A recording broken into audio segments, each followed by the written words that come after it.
Hello, and welcome to Cursed Content Club, where we don't hit people. I am your host, Chris Wolfhart. Wait, is that relevant to the film? Just we'll find out, won't we? Or you'll hit me. With me, as always, are my co-hosts, Bob Video Games and Dan Panicky Video Games from GigaBoots.com. Hey, Bob, let us go throw football. Hey, Lisa, you are tearing me apart. Why are you quoting Castlevania?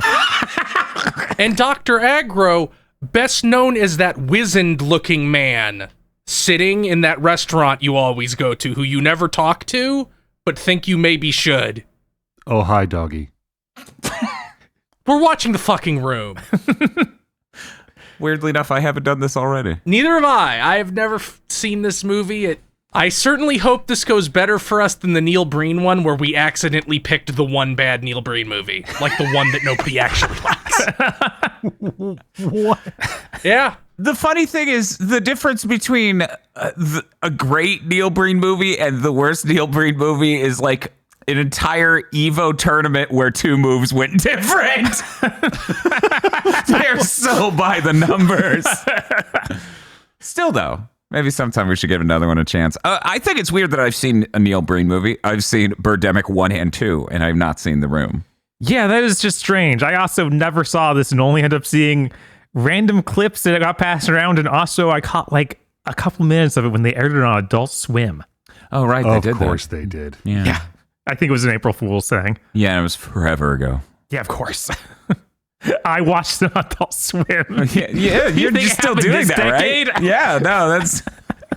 You're watching Adult Swim all the time, man, right? Oh, yeah. Yeah, let me just get my bong. Yeah, I'm watching Adult Swim VHS rips in VR chat. So, there's a crank conspiracy theory that Tommy Wiseau, the creator of this film, is D.B. Cooper. Yes. And I'm just going to go into this movie with that, assuming that is true. 100%. If you don't know who D.B. Cooper is, he's a guy who stole a bunch of money and committed a plane hijacking and then parachuted out of the plane, and they never fucking caught him. So you think it's alleged that It is alleged that it is Tommy Wiseau is this. Yeah. We have like one drawing of DB Cooper and like, okay, that's close enough. And the timeline sort of works. You're right. Oh, this is horrible. I never knew this. The timeline does not sort of work. It works from the angle that Tommy Wiseau is rumored to be much older than he claims to be. Mm-hmm. Oh. Like he's a full decade older than he claims to be, which was the only way it would sort of make it make sense. Now, Bob, I want you to see the illustration of what D.B. Cooper might look like in 1971. So, this is great. Yeah, I mean, I guess it would explain how he had the money for this. Oh yeah, because when people are like, "Oh, how'd you raise the money?" I forget what his story is, but it's something about selling fur coats, I think. What? Yeah, it's a very weird explanation. They're like, "Oh, cool, how'd you raise money?" And he's like, "Selling fur coats." It's like, oh, okay, all right. But hey, if this is him, that means he's living the dream we all say rich people should be doing instead of being angry on Twitter. Time to find out if we regret this advice. Yeah. Time to find out if we regret everything. Let's get into expectations. Sure. Bob, how do you think this is gonna go? I think this will be better than Birdemic. I think this will be a much more movie-shaped thing.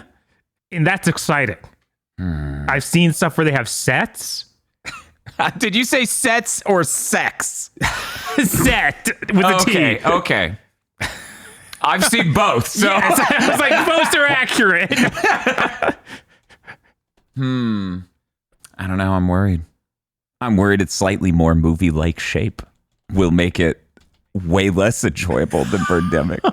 I'm worried there won't be a phone call where they make a really great deal for $1 million with a 10% cut. I think that Tommy Wiseau's horrible acting will prevail over that scene. Yes. but the madness of ADR, it scares me. I am most frightened that the bad acting is going to come off as forced in a lot of scenes and ruin the entire movie. Like, just somehow nobody but us was able to tell that this bad acting is forced. Yeah, I hope this is the pristine jewel of a guy with no self-awareness whatsoever. I'm really hoping actually sitting down and watching the movie, I have this terrible premonition that this will all just like twist and lock into place. And low quality though the movie may be, this might be like the earnest heart's cry of an artist. And like that's going to shine through in the final product all these years later, far removed from it being the internet's favorite punching bag for a decade. I just want to spend the film. This is my buoy, okay? This will keep me from drowning. Okay. Watching the performances and seeing through the performances how many people have to know this is not how you make a movie. Because you always see that. There's always someone whose acting ability is like a little bit higher, a little bit more mature. Mm-hmm. And I expect to see some people, not too many, that are just out there like doing a real performance that gives you the idea that maybe they had acted in anything ever before this. My crotch will be pretending that's playing the Twin Peaks soundtrack over every scene. Is that a cut of the movie somebody made? It's a really good Blue Sky clip. Yeah, they put it over one scene, and it was really great. It was incredible. It fit surprisingly well. Yeah, it's a little eerie, actually, how well it fit. Mm-hmm. Guess we better go watch this movie now. If you want to watch the movie with us, you can do so via the link in the description over at patreon.com/gbpodcast, where you get commentary tracks for something like 60 movies and also access to an exclusive film, Isolation 119, a birdemic in its own right, a fantastic story of a man who goes to Thailand to make a movie to get a tax break on his trip to Thailand. That's patreon.com/gbpodcast. To the commentary!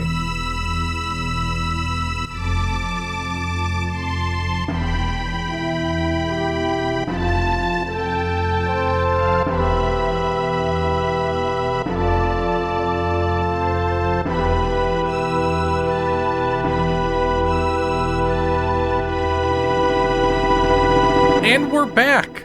The Room is a movie made by an alien. An alien that hates women, possibly? or consumed so much American media that it naturally developed misogyny. Homegrown. Wow. Dan, what did you think of The Room? The Room has been a punching bag for the internet for a really long time, basically as long as it's existed. And I've seen other movies considered to be on the same scale of catastrophe. And so I thought that would take a little bit of the impact out of finally watching The Room. But there really is something to be experienced by going through the movie and watching each moment confusingly and inexplicably sliding into the next one. There are so many sex scenes, and then there are none. What a bewildering movie! Honestly, I'm gonna give it a 3. Aggro. I keep going back and forth between this movie being the aggressively unself-aware retelling of a man's life story and the notion that sometime in the late 90s, television itself birthed this weird tulpa trying to mimic its own consciousness. There's enough structure here to never let you think, oh, this is complete nonsense. You always have this tension between, you clearly know how to do this right, and you're failing to. There's a reason this is the enduring symbol of a movie made wrong. But god damn, it's an amazing time. -3. Bob. Yeah, it's not good, but it's fascinating at every moment. I can't remember the last time I was this intrigued by what we watched for cursed content. it's just a constant whirlwind of what's happening? What'll happen next? That can't be happening now. That already happened. No, that happened already. I swear it did. I have to give it like a 2 because you should watch it. You can't be told what the room is. You have to experience it. I am of the opinion that if you cut every single scene from the first scene and the last scene out, rearranged them, and put them back in, it'd be imperceptible to most people. Yeah. It's true. It's like that. It's like how a word doesn't have to be spelled correctly if the first and last letters are in the same place or in the right place. Your brain will just autocorrect it. Oh my God. That's the room. We should do that. Somebody needs to make a script that rearranges the scenes in this movie every time you watch it. Oh my God. A much more interesting version of that clue having different endings. Oh, yes, it's true. I guess I'm going to give this a 2. And I guess we should get to our segments. Best character. Aggro, who's the best character in the room? Chris R. Sure. Is that a person? It is. Yes. That's the drug dealer. Oh, He explodes onto the scene with energy and dynamism. His lines are tight. They are strongly delivered. Everything in that sequence is in motion and impactful. It is a highlight of the film. that guy's dead. They absolutely shot him off screen. Yeah. No, mhm. they did took him not. out back and killed him. They did not take that man to the police as they said they did. Simply, there wasn't enough time for that to be what actually occurred. Dan, who's the best character? I mean, Chris R is a good pick. Okay, yeah, okay, but he's taken. I know. I'm complimenting Aggro on his pick. I'm gonna have to give it to Lisa's mother. Lisa's mother is incredibly well performed, and it's not that she's not aware that her daughter's miserable. It's that she's like, you're not shitty good enough. You could be way shittier and more effectively shitty. You're going to break up with this guy because you don't love him, allegedly? Okay, sure, yeah, whatever. That's stupid. You should marry him and take all his money. What, do you want to be poor? It's really quite incredible. She's the only person who strikes me as someone who might have acted in anything ever before this. Oh, and she's one of the few characters in this movie that very much does not have a sex scene. So that's a big plus. A big pop there. Bob. Honestly, there are a lot of good characters. I kind of like every character in this movie. They're all a mess. How often does that happen on Grace Content Right? for you? Yeah, no, it's messed up. But I gotta choose one. Yeah, you do. It's gotta be Mark. It's got to be How Mark. dare that woman do that to him?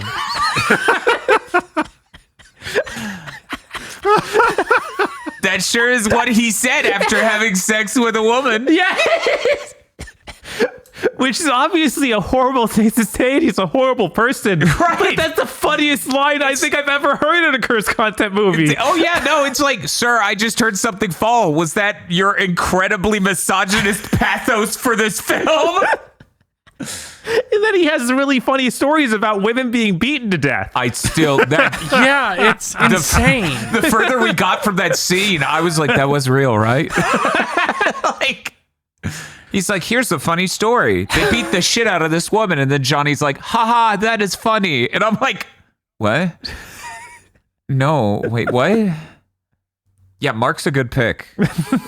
But here's the thing, Bob. You got to choose which button you're hitting to select this character. Is it beard or no beard? Oh, that is rough. I think Beard Mark is stronger. Okay, that's square button. Make sure to use square. I guess I have to give it to Johnny because he's so bizarre. Tommy Wiseau has this is beyond like English not first language, like English second language. This is like you've never had a conversation before. Uh-huh. Yeah, human communication isn't my first language. Oops. Yeah, this dude was found in a Soviet test bunker and learned to speak at age 35. Oh my God. Like, insane. Now we have to go with worst character. I think Dan gets to start there. I'm going to say Lisa only because they at no point reveal that Lisa is every evil woman together, joined like Legion, a pile of evil souls of evil women combined into this person who seems completely inconsistent and terribly acted. Yeah, we didn't have the reveal of her actually being a succubus. Yeah, it's quite crazy. It's quite crazy. I'm going to have to give it to her. I think the two couples at the coffee shop knocked it out of the park. Agra, who's the worst character? Honestly, I'm gonna have to give this one to Danny. And I'm not actually sure if it's Danny or Denny because they say both. It's apparently Denny. It is Denny. Okay. Yeah, so isn't that weird? His character is in this film to establish that Johnny is a great guy. And then he keeps hanging around the film and he doesn't do anything in any of the scenes he's in other than be very clearly threatening.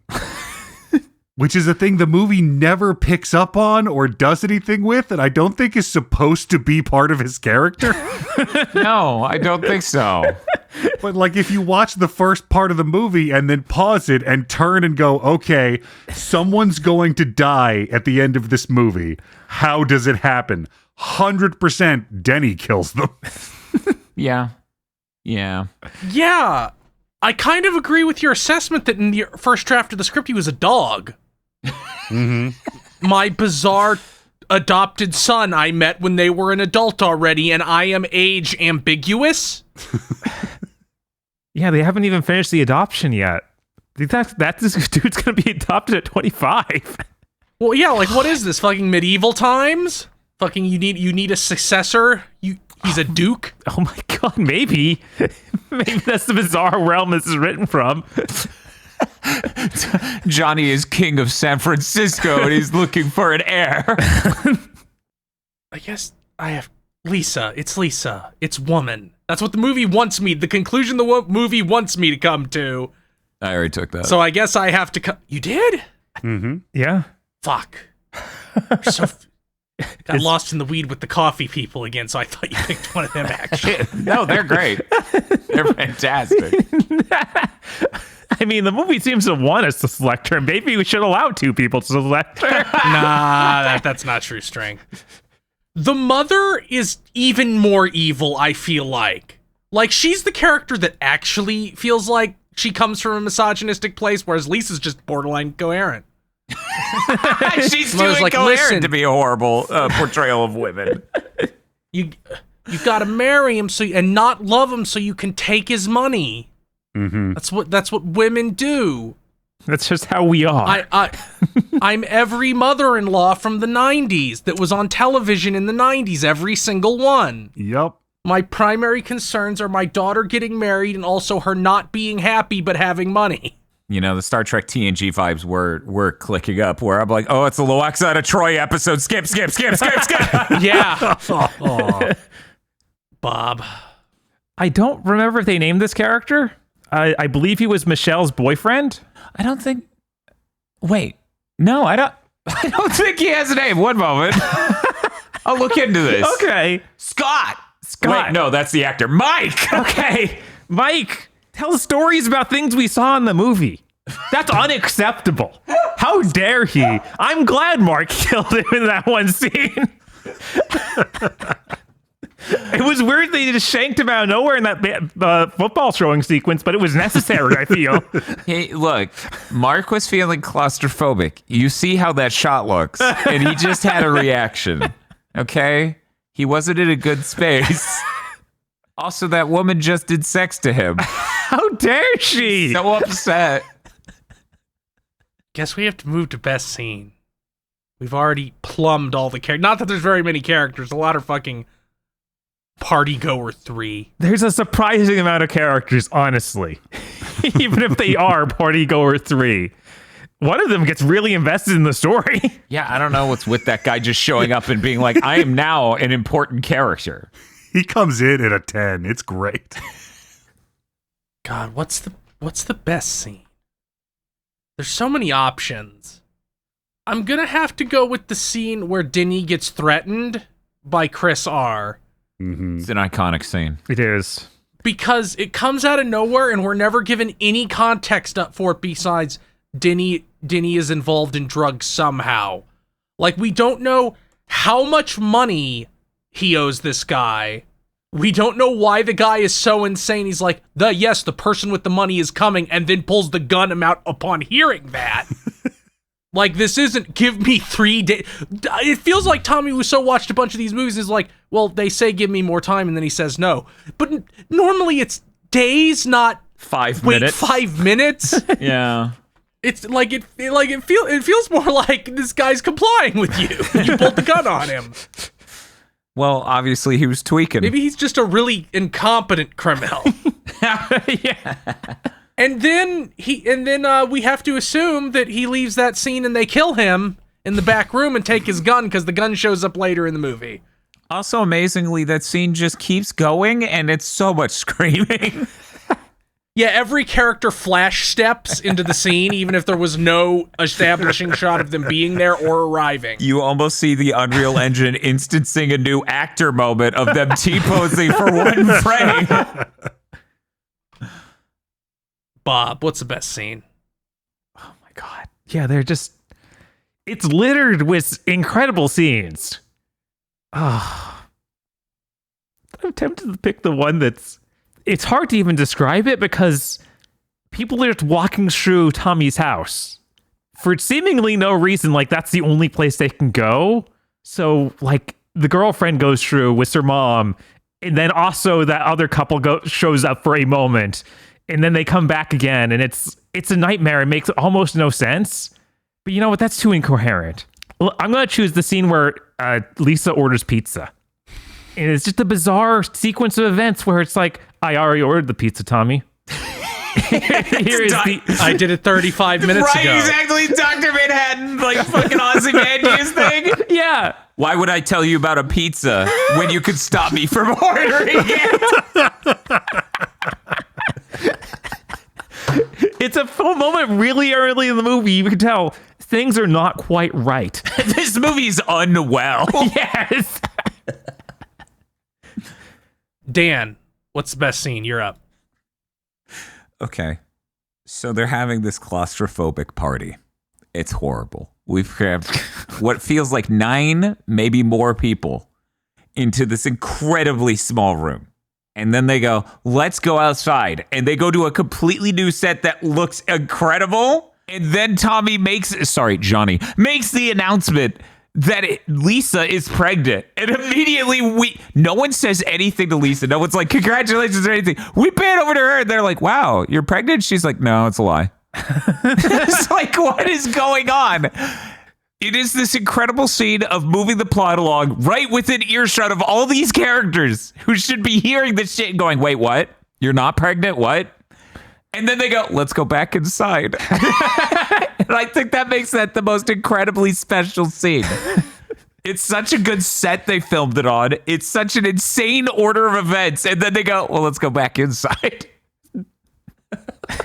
Yeah, that's so much of this movie. Like, let's go to this set now. Like, what? Yeah. I will say the runner-up for me, though, is the flower scene because it really had the vibe of I'm not legally allowed on the premises to buy these flowers. Yes. Dude needs to get in, buy it, and get out within 12 seconds or the cops will show up. We didn't get permission to record here energy. Uh-huh. Like they tricked the clerk into going to the back and like, okay, come on, put on the apron, get behind the counter. We have to take this shot fast. They didn't say anything to you, though. We'll get it in post, don't worry. You're my favorite customer. Agra, what's the best scene? When I think Scott and Michelle are their names, early 2000s comedy guy and his girlfriend. Mike and Michelle. Mike, yeah, Scott was the actor. Yeah. When Mike and Michelle just walk into Johnny's apartment because it's the only building there is, and just start to have a sex scene. it's the gateway for you to realize that you are not in the hands of a normal person. Yeah. Like, this is the departure point where you need to bail or strap in. The movie just elevates into true insanity, turning on this axis. All excellent picks. Now we have to go to worst scene. Will these all be sex scenes? There's enough, There are enough. Are enough. but we'll just have to find out. Bob, what's the worst scene? Stairs sex scene. Damn it.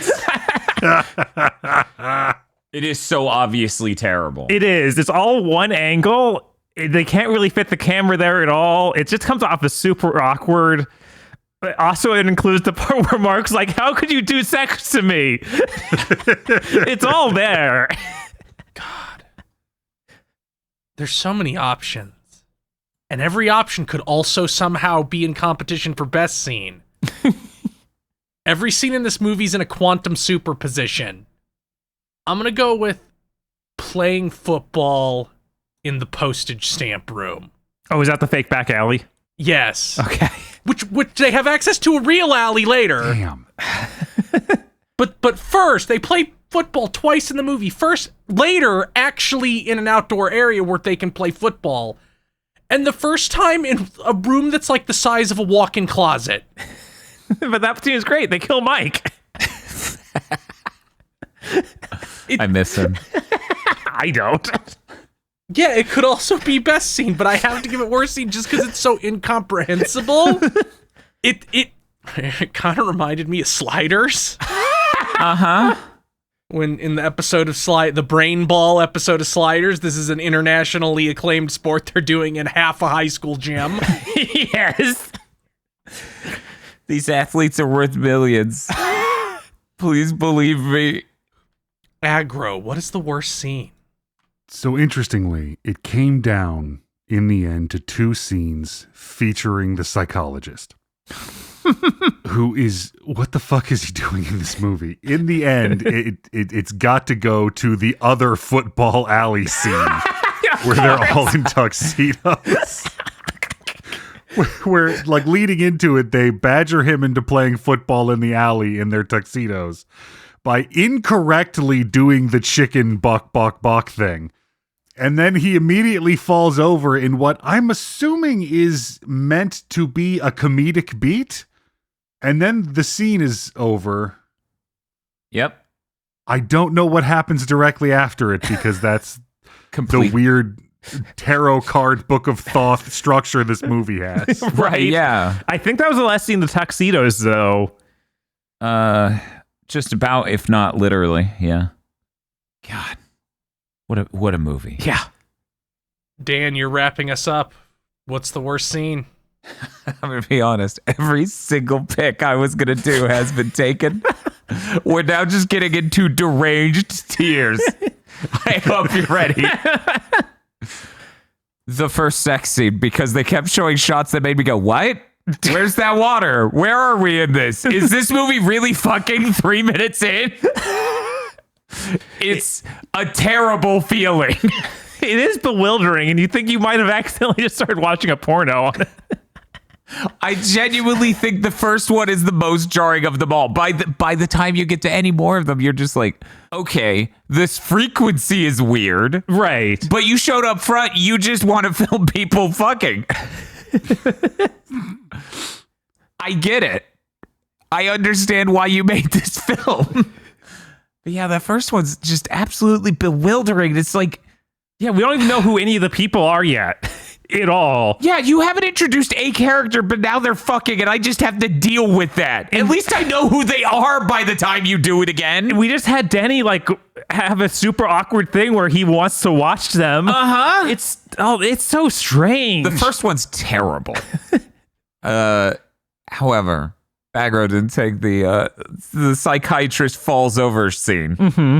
I might have done the other psychiatrist scene, the chair one, because the introduction of him being man sitting in chair and only thing in frame is really upsetting.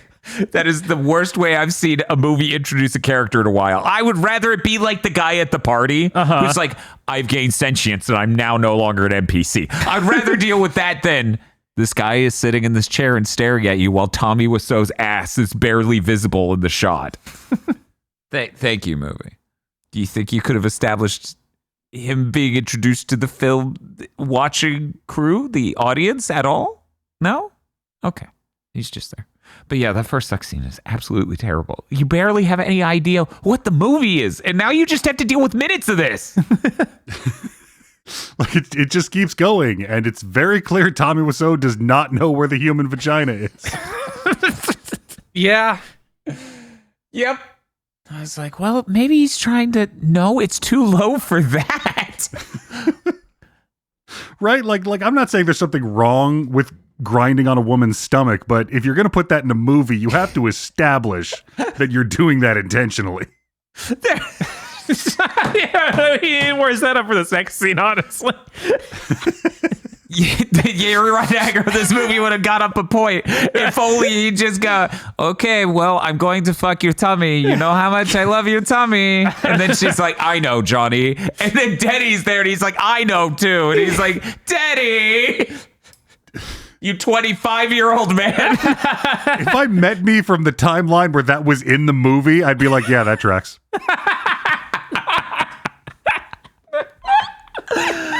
Oh my god. What a movie. Jesus Christ. So who's going to read The Disaster Artist now?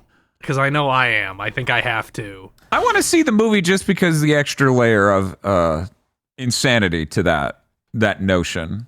I'll probably watch the movie, but I was more thinking about reading the book.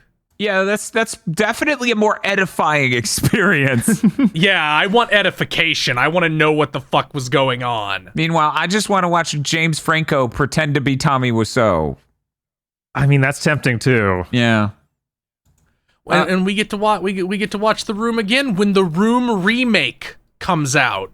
The Room Returns is the title, Bob. Yeah, The Room Returns. Wait, this is Tommy Wiseau is being played by Bob Odenkirk. They filmed this 2 years ago. It's still in post. It was filmed in one day. The best part, Mark is playing Chris R. Yeah. Wait, that's messed up. Because Mark is the one who wrote The Disaster Artist. Also. So he gets to be Chris R and everyone else is recast. Oh my god. Bob Odenkirk's like, just to be clear, we're not doing a satire. We are trying to present The Room as it was made, as it was intended to be. I'm like, God damn you, Bob Odenkirk. It's already so perfect. What could he do? I'm super curious. Yeah, I want to see touch-ups and redos. Like, I've never before wanted a time machine to alter a piece of media so bad. Like, I want to get Tommy Wiseau into a couple of years of therapy and then have him make this movie. See, he's so unknowable. I'm not even sure if that would do anything. I'm terrified of Aggro described that situation, and I was terrified just at the thought of people being in proximity to Tommy Wiseau. Like, sort of got a fight or flight reaction to the notion of being near him enough to do anything to alter this movie. Like, I go back in the time machine and I find him in the middle of San Francisco, and his head turns to me in the middle of the crowd, and I can hear him from 300 yards away as he just says, "You should go back to your own time." Yeah, that's how it'd go. That's horrible. Anybody have any final thoughts on The Room? I have never felt like I understood a person from watching or experiencing a piece of art they made more, and at the same time realize that the person who made this is completely not understandable at all. I mean, sure, Aggro, it does feel like that in as much as it felt like watching crash cam footage of someone's psyche. Whoa. Jesus. Yeah. I mean, as we talked about, the scenes could happen in literally any order. So, Yeah. yeah. The movie, in order to be comprehensible, needs to be remade with an Inception-like mechanic. All I can say is it does not disappoint. It really doesn't. No, it doesn't. I thought this would let down after so many years of anticipation. Yeah, I was more excited for the notion of watching Birdemic a fourth time, and then it's like, no, this was good. This was good. I like this.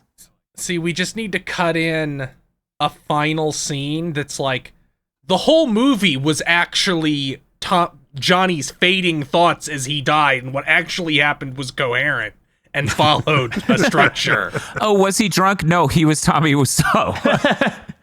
Oh. No, we're seeing his recollection as the chemical rush that dying brings takes over him. I mean, I do think it's the flashes they do while he's dying could have been funnier if they just included every single clip, every shot of that woman's boob. Like, I love the notion that that's what he's thinking of as he fucking dies. Because what he's thinking of is not better than that. It would be really funny if it was like, yeah, we need to fill out more runtime. He should flash back to every scene in the movie. Every one, in order. I think people would think this movie was great if they just flash back to him as a child and he had a sled called Rosebud. Yeah, that'd be a real classic. Then they would get it. Unfortunately, it's too advanced for modern audiences.